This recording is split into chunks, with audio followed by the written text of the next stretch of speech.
এক অদ্ভুত রাজ্যে বাস করছি আমরা, যে রাজ্যের মুখ্যমন্ত্রী প্রায় মার্কেট থেকে লোন তোলেন এবং ধার করতে করতে আমাদের ধারালো মুখ্যমন্ত্রী পশ্চিমবঙ্গের লোনের পরিমাণটা প্রায় 7 লক্ষ কোটিতে নিয়ে গেছে। অর্থাৎ আমার আপনার ঘাড়ের ওপর, পশ্চিমবঙ্গের সাধারণ মানুষের ঘাড়ের ওপর 70,000 টাকার ঋণ। এখানে রাস্তা মেরামত হয় না, এখানে কর্মচারীরা ডিএ পায় না, হাসপাতালের উন্নয়ন হয় না, স্কুল বিল্ডিংয়ের মেরামতি হয় না, নিকাশি ব্যবস্থার উন্নয়ন হয় না। বর্ষাকালে রাস্তাগুলো দেখলে বোঝা যায় না ওগুলো রাস্তা না নদী। সরকারি বাসগুলো সারাই পর্যন্ত হয় না। এরকম একটা রাজ্যের মুখ্যমন্ত্রী গতকাল শুধুমাত্র ভোট কেনার জন্য ঘোষণা করলেন যে ক্লাবগুলোকে 1,10,000 টাকা করে দেওয়া হবে।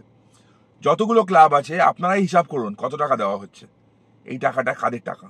মুখ্যমন্ত্রীর কাটমানির টাকা থেকে দিলে আমাদের কোনো আপত্তি ছিল না। এই টাকাটা হচ্ছে ট্যাক্স পেয়ারদের টাকা। এই টাকা দিয়ে পশ্চিমবঙ্গের উন্নয়ন করা যেত, কিন্তু তিনি করবেন না। তিনি জানেন, আপনারাও জানেন, যে টাকাটা মুখ্যমন্ত্রী খরচা করছেন নিজের টাকা মনে করে, সেই টাকাটা আমার আপনার থেকেই উদ্ধার করবে। বিদ্যুতের বিলে গোলমাল হবে দেখবেন, বাজারে জিনিসপত্রের দাম বাড়বে দেখবেন, বিভিন্ন কর চাপবে দেখবেন, আমার আপনার থেকে টাকাটা উদ্ধার করবে। সাথে বিদ্যুৎ বিলে 80% নাকি ছাড় দেবেন। কি করে দেবেন? ধরুন কলকাতার বিদ্যুৎ কোম্পানি সিএসসি, প্রাইভেট কোম্পানি, তো তারা 80% ছাড় তো এমনি এমনি দেবে না, নিশ্চয়ই উদ্ধার করবে।